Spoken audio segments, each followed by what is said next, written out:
Shoma already introduced me a little bit. I'm Christopher Dickey. I'm the Paris bureau chief and also the Middle East editor for Newsweek and thedailybeast.com. And this is Maajid Nawaz, whose title is a little bit more unusual than that. He's an anti-extremist. Now, to be an anti-extremist, I think most people in this room are anti-extremists. Do we have any extremists out there? Everybody's an anti-extremist in a sense, but not everybody has been an extremist, which is the distinction of Maajid. And not everybody has thought through how extremism works as well and as completely as Maajid has. So, how is it that you became an extremist in the first place? Was this a childhood fantasy of yours, or what was it that made you become an extremist, Maajid? Thank you. So, everyone can hear me? Yeah. So, I was, as was introduced, I was born in Essex. It's a coastal town, Southend-on-Sea, coastal town in the UK. And only had white English friends growing up. I had no Muslim friends, no Pakistani friends, and no generally Asian friends whatsoever. And was perfectly happy with my life until I hit my teenage years and began experiencing some very violent racist attacks. When I mean violent, I mean there was a neo-Nazi paramilitary organization called Combat 18. They would make it their business to engage in what they called Paki bashing. So they would ride around in white vans and try and spot the Paki, and then in completely unprovoked attacks, without warning, jump out. And so I would be around 13, 14, 15 years old, and you'd have these big burly men that would jump out the back of these white vans with machetes this long and would try and stab us for sport. I've had 3, 4, 5 friends stabbed before my eyes. Some of my friends have had hammers put to their heads. This is growing up as a 14-year-old in the UK. Then what compounded the problem was that as well as these racist attacks coming from society, we had the Essex police authorities, which in those days, and I'm going to caveat this because it's far better today, and things have improved, but in those days, they were also institutionally racist, which is a phrase that was coined by an official government investigation into the conduct of British police, the Macpherson report. But we were experiencing that before the Stephen Lawrence murder case and before this report. So at 15 years of age, I was falsely arrested at gunpoint by the Essex police authorities. Wait a minute. You were getting bashed, but you got arrested. Well, my brother was playing with a plastic pellet gun, as young children do, and as we know, some people don't go out or playing with guns. But young kids play with plastic, it was called a BB gun. He was playing with this plastic gun, and an old lady saw him, nothing against old ladies, but she decided that he must be about to rob a bank. So it's a true story, she reported him to the police, and they mounted a day-long surveillance operation. And I was 15 at the time, and I was playing pool with him, and we left to go home at around 3 a.m., and we saw that the road was blocked ahead of us, and with a police car, and the road was blocked behind us. And we imagined that somebody was in trouble. And there were police helicopters flying, in the sky. And we thought, well, someone's done something. And then suddenly the spotlight shone on our car. And it dawned upon us that they were after us. And I had no idea that he'd been playing with a plastic pellet gun in the daytime. So we were forced to stop, and we were violently arrested at gunpoint, guns put to our heads, and dragged out of the car, thrown to the floor, and told that we were being arrested for suspicion of armed robbery. I was released the next morning with an apology, and the gun was handed back to us. But it's these sorts of experiences, and this is one incident I'm relating to you. And again, the racist attacks were more varied than even what I've just described. And then finally, Bosnia, was happening around the same time. So we're talking 93, 94? Yeah. So when you see abroad that you've got white, blonde hair, blue-eyed Muslims being massacred just because they're Muslim, and then at home you're experiencing this type of attack, as a young teenager, you're ripe for, you have an identity crisis, you have a fundamental insecurity complex, you don't know who you are. I didn't feel Muslim. At the same time, I didn't feel Pakistani, because I didn't speak Urdu, English as my mother tongue. I speak English at home with my parents, and I had no way of relating to Pakistan, being born in the UK, and at the same time didn't feel at home in the UK. Now, these are the key ingredients when we look at radicalization. We look at an identity crisis, a sense of a grievance, whether real or perceived, that leads a young, angry teenager to seek out a subculture. And I want to finish this point just by saying one last thing. These are not excuses. And one of the reasons why I'm doing the work I'm doing now is because I feel responsible for everything I did after that. So I'm not making excuses. What I'm looking to do is analyze some of the factors that lead to somebody being susceptible to adopting extremist ideas. Just quickly, you say you didn't feel particularly Muslim. I mean, had you been fasting during Ramadan? Did you pray 5 times a day? Did you pray at all? No. No to all of the above. Yeah.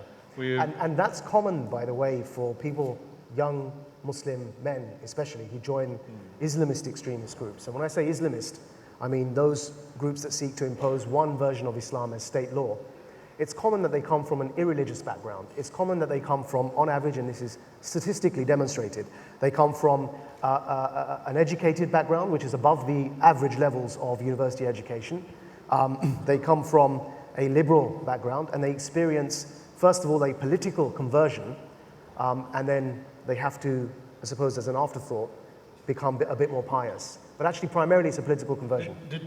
At the time you became, as you say, an extremist, 16 was what we're talking about, had you in fact read the Quran? No. No. No, never. So you became a Muslim extremist without ever having read the Quran? Again, that's a very common thing. That's right. So because they don't have religious backgrounds. I mean, they are people who essentially have a sense of political grievance, and then the political narrative is built on top of that, and Islam is used to justify essentially what are political positions. So you joined this organization. Yeah. What was the organization? It's called Hizb ut-Tahrir, And what does that mean? the Liberation Party. And what does it represent? Is it a jihadi organization? Is it about blowing up World Trade Centers, or is it about something else? So the group is still legal in the West, including in the States, in the UK. What they believe in is all of the ideas of Al-Qaeda without the methodology, without the terrorism. So essentially the idea of forcibly unifying Muslim majority nations under one global caliphate that implements an interpretation, a single unitary interpretation of Islam as state law, and then an expansionist foreign policy. So that state will then intend and aim on conquest. They believe in obliterating Israel, for example, through a foreign policy that they call Jihaad. It's a cynical use of the term. They've pretty much monopolized that term these days. But so it's the political side of what Al-Qaeda believes in without the terrorism. So then you may ask, how do they intend to get to that stage without terrorism? And that's what we did. We recruited officers from armies, specifically the Pakistani army, and we were agitators for military coups. In 2003, Musharraf discovered a cell in the Pakistani army that I was partly responsible for recruiting. We found them in Sandhurst, a military academy in London. They were cadets that were sent there for training, and we recruited them to Hizb ut-Tahrir. And just in fact... Must be pretty ripe ground to begin with in the Pakistani Yeah, army. well, of course, General Zia began a lot of this for us, so it made it very easy for us to do. Just a few months ago, they discovered another officer, in fact, a 2-star general in the Pakistani army who was a member of the group that I helped set up in 4 different countries, Brigadier Ali Khan. You were just spreading goodwill wherever you went. Yeah. Yeah. So eventually, in fact, you were arrested. In Egypt. You were taking these ideas to different countries, and this organization to different countries. You get to Egypt, and what happens? So I think it's really important to mention something here, and that's that the age group of people that are doing this, because it's lethal, these are young kids. I was 16 when I joined, and by the time I'd set this up and recruited army officers in Pakistan and set up a Danish-Pakistani chapter in Denmark, was on the leadership in the UK, and then ended up becoming responsible for reviving the group in Egypt, by the time of my arrest, I was only 24 years old. Well, the sense of power and of empowerment must be enormous for a young man under those circumstances. And that's why I'm making this point, that you've got 60% of countries such as Pakistan or Iran, we were talking about Egypt, Yemen, 60 to 50% of these countries' populations are currently under the age of 20, 22. 18 in Yemen's case. It's a huge youth bulge. And these are young people that have nothing else to do because the economy is so bad, and they want a sense of empowerment. They feel emasculated. And in my case, this gave me a sense of fighting back against the system, against colonialism, sticking two fingers up to society and saying, I'm going to make my own world, and I'm going to make up my own rules. And then you got to Egypt. So my activities, I arrived one day before the 9/11 attacks in Egypt. Oh, great timing. I had nothing to do with that, okay? Wasn't me. You were there to see your friend Mohammed Atta, was that right? We completely underestimated the effect the 9/11 would have on our work. I think everyone wasn't expecting what would happen next. Hosni Mubarak, and it's interesting what happened to him, but Hosni Mubarak, We'll get to that. we will. I'd like to speak about him. Hosni Mubarak decided to use 9/11 and the war on terror to clamp down on everyone, as was his pet hobby. So we were detained in 2002. We were, as was their custom, taken in the middle of the night, blindfolded, hands were tied behind our backs with rags, taken across the desert, taken into an underground dungeon in a building called Al-Gihaz, which was the feared headquarters of the state security. Given numbers in chronological order, so I was 42. And then from day one, they began going through the numbers in a roll call, one by one, calling up number one, taking him to go off, and they would electrocute number one. And then they would call up number two and electrocute number two. And how they would electrocute people was by stripping them naked and then applying electricity to their teeth and their genitalia. And in many cases, they did it to wives, the wives of the suspected detainees, to force the husbands to confess. So imagine you're number 30 and you have to listen to 29 people before you, systematically tortured by electricity, and you're sitting there waiting for your turn. So I was 42 and I had to wait until 42 was called. And when 41 was called, I don't know what this guy looks like. He was blindfolded, I was blindfolded, and he was lying on top of me in the corridor. Poor guy was crying his eyes out, the one who was before me. And they called his name, and he obviously, I whispered to him my name. So he said, Maajid. I said, what? He's speaking Egyptian Arabic. He said, I'm feeling really scared. I don't know what to do. And can you help me? I said, how do you want me to help you? And literally, he's a grown man, and he was weeping. He said, I don't know what to do. They're going to call me next. So all I could do is I began reciting some passages from the Quran, which by that time I had memorized, to try and calm his soul. But they did take him away, and he was returned unconscious, and he was just lumped on the floor next to me. And I had to listen to the man scream. I've never seen him since. Let me ask you a question about that torture. Are they asking you questions when they're torturing you like that? I mean, is this for the purpose of gaining information, or is it for the purpose of breaking you, or both? It's both. So what they did in my case is they electrocuted somebody before me and then played my questions off against their answers. That other person was also a British citizen. And for some reason, just like when the racists attacked us in Essex, they stabbed my white friends and didn't stab me, though I was the only Paki in the crowd. They wanted to make an example of these blood traitors who had befriended the Pakistani. And so similarly here, I expected fully to be electrocuted, and what they did instead was electrocute the other guy. And they were asking questions about our purpose, our organizational plans. So there was an intelligence value to it, but at the same time, there was a punishment value, there was an intimidation value. They were happy with the fact that everyone in Egypt knew that the minute you enter that building, you're going to get tortured, whether you're guilty or not. We had to use the floor, and no sanitation, and I remember using my shoes as a pillow.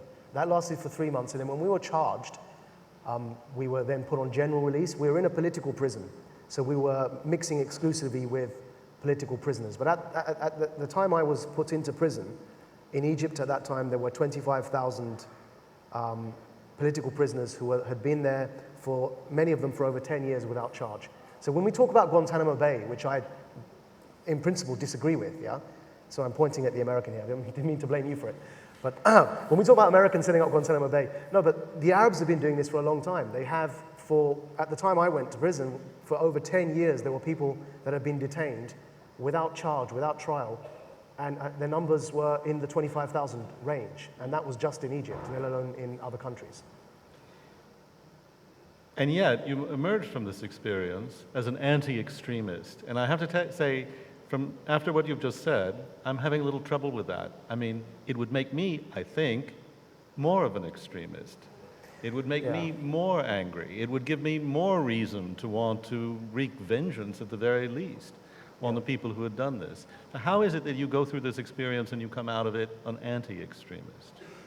So in my cell, in the period of solitary confinement, you know, I obviously by this time felt that I'd lost everything. I was a law student. I graduated eventually, but at the time I didn't know if I'd ever graduate. And I had a child and a wife who were in the UK. I mean, they had to witness my arrest, but then they went to the UK. And I felt like I'd lost everything. And I never knew if I would be released, because obviously now the war on terror had started and the rules of the game had changed, as somebody said famously. So I, during those 3 months, actually did swear to myself that I would seek revenge, and prepared myself psychologically to become a suicide bomber against the Egyptian police authorities, against the state security. But I think they were the ravings of a madman, to be honest. Solitary confinement can do things to your mind. Some would say that the effects are lasting, but no, I like to think I'm quite sane now. But no, so they I'd like to think that too. Yeah. I'm not going to spontaneously combust right here, okay? So at the time I was in solitary confinement, I had these thoughts of revenge, really serious thoughts, and many Egyptians have. That prison that I was held in was the prison where Sayyid Qutb, and for those of you who don't know, Sayyid Qutb was the man who inspired modern-day terrorism in the form of jihadism. Zawahiri, Al-Qaeda, Bin Laden, they all read his book, Milestones. He wrote it in that prison. In fact, I was in prison with a man who smuggled the book out of prison for him. He was much, much older than me, and he's now the head of the Muslim Brotherhood, Dr. Muhammad Badir. But at the time, he was with Sayyid Qutb, because Sayyid Qutb started with the Muslim Brotherhood. And he experienced torture, and many people become more extreme as a result of torture in prison and become terrorists after having just been extremists. So then the question people ask is, why in your case, did it happen the other way around? What was your epiphany? What was the thing? And I think there wasn't one moment. I think that just like the Arab uprisings, there has to be a combination of the right time with the right events and the right people.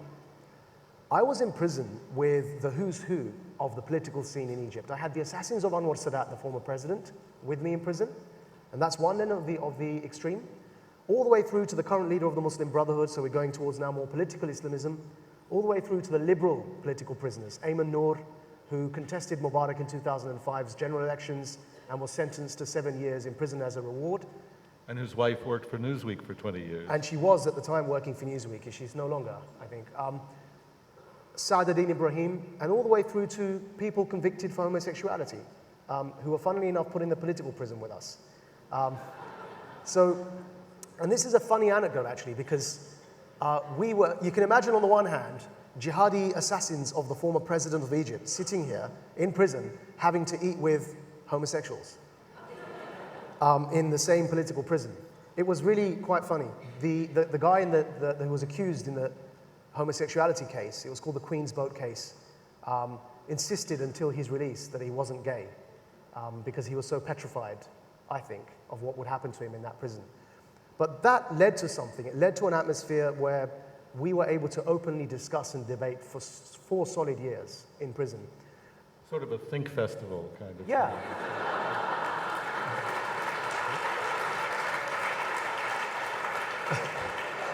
So I was going to say, before everyone started clapping, we didn't have 50% of the audience as women, so we didn't have that advantage, and we didn't have the technology that you can see behind us.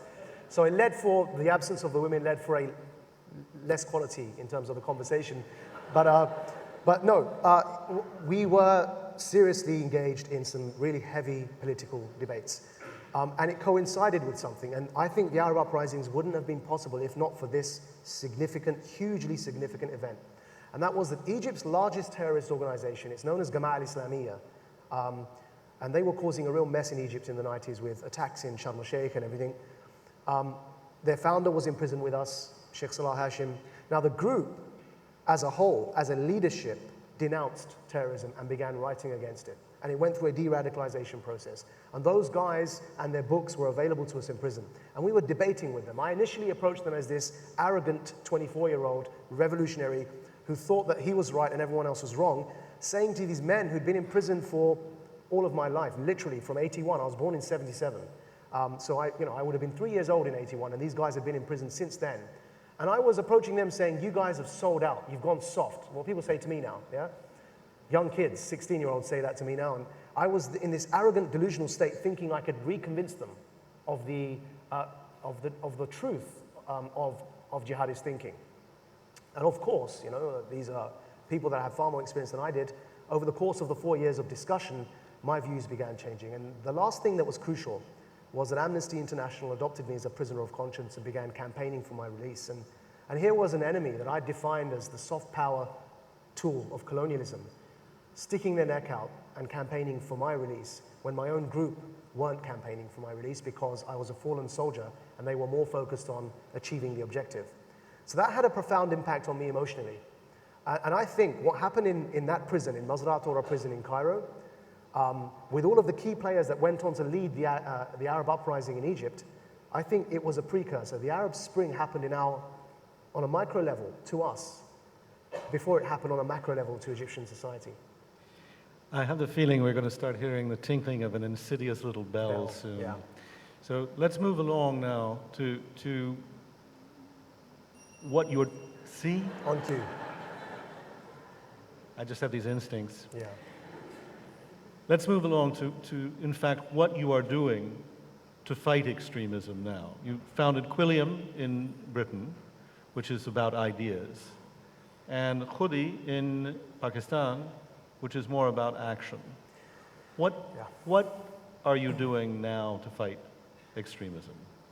And how do you do it? The same thing that drove me to join Hizb ut-Tahrir is now driving me, the same motivational factors, apart from the insecurity and the identity crisis, but a sense of justice and a desire for justice is driving me now to try and undo some of the stuff that I personally take responsibility for.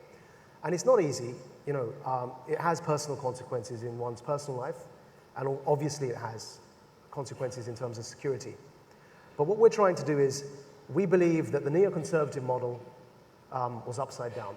We believe that to impose democracy at the barrel of a gun, or to attempt to do so, when there was no demand for that on the grassroots, was the wrong way around. Why not change it around? Why not set up an institution in the West that corrects the mistakes of policy, the endorsement of torture, arbitrary detention, rendition, invasions, corrects those mistakes in policy through a think tank route in the West. And yet in Muslim majority countries, and nowhere better to start than Pakistan, and I'm a dual national and a proud British Pakistani, to start in Pakistan by working with the youth to do something that's never been attempted before.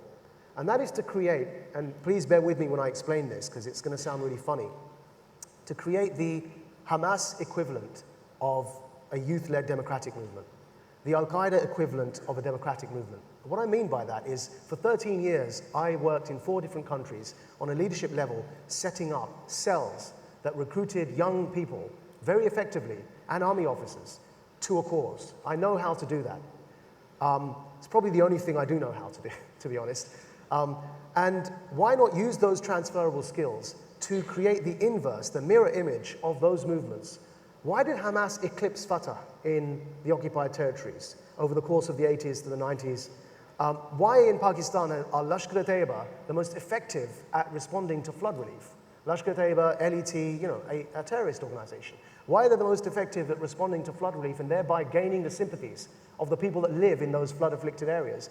Why are there not young democratic activists combining values-based activism with relief work?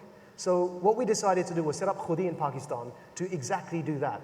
It's in its early days, it's premature, it's actually embryonic, it's only been a year and a half. We've only got so far 8 committees across the country. We've got thousands of volunteers, but that's nothing compared to what the other side have. And it's going to take 10 to 20 years before you even start seeing a change, but that's what we're trying to achieve. We're trying to change the fabric, the culture of the debate in civil society.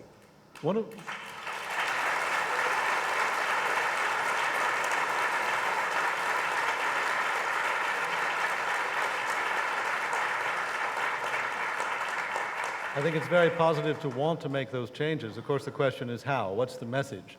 And we were talking a little bit about this earlier this morning. Do you think that the events in Egypt, the Arab Spring, the events in Tunisia, the events in the Arab world, are those going to help you articulate a message that reaches out to young people, that can inspire the 16-year-old looking for identity? Absolutely. When I spoke like this a year ago, before the Arab uprisings, people thought that I was trying to achieve the impossible, because people had a dichotomy in their minds, encouraged by the despots in the Arab world, that either you support us or you support the terrorists. And there's no third way, because Muslims aren't ready for democracy. And I've got to say this, even if the bell rings, because it's an important point to make, that actually in the West as well, sadly, there were these well-meaning liberals who were actually reversely racist and who would be Orientalist in their outlook and say, Muslim culture is this, and to try and talk about democracy in Muslim-majority societies is colonialist, and therefore they would, in a patronizing way, try and maintain their romanticized version of what Muslim culture should be, which actually is colonialist. Because don't tell me what my culture should be. You know, if I think, as a Muslim, that democracy is perfectly compatible with Islam and Muslim-majority societies, then I don't want some well-meaning liberal to come to me and say, well, actually, that's not really compatible with Islam, so you're on a losing cause. And that's what was happening until the Arab uprisings. What that did was instantly rebrand young Muslim youth. And the world's imagination was suddenly riveted by the fact that young Muslims can not just strap bombs to themselves and die for terrorism, killing civilians, but can do what we saw in Tiananmen Square, that moment where somebody is confronting a tank, but for democratic values, for freedom, for liberation, and not because they want to kill someone. The Egypt uprising was especially important in this regard because the young activists, I know them, the April 6 movement and others, the Kifaya movement, these guys actually articulated something that had never been articulated in Egypt in that popular way before. And that was that to challenge Mubarak, we're interested in removing the leader for our rights.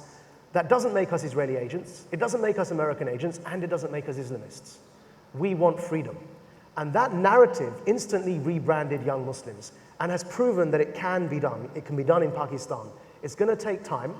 Pakistan doesn't need a revolution. Pakistan is a nascent democracy. It needs time for those democratic processes to mature, but crucially what it needs is, it has elections, what it needs is the democratic culture in civil society, and that's effectively preaching. We need to be preaching democratic values as Islamists preach extremist values. It's going to take many, many years, but I think it can be done. I think that's the final bell. Thank you very much.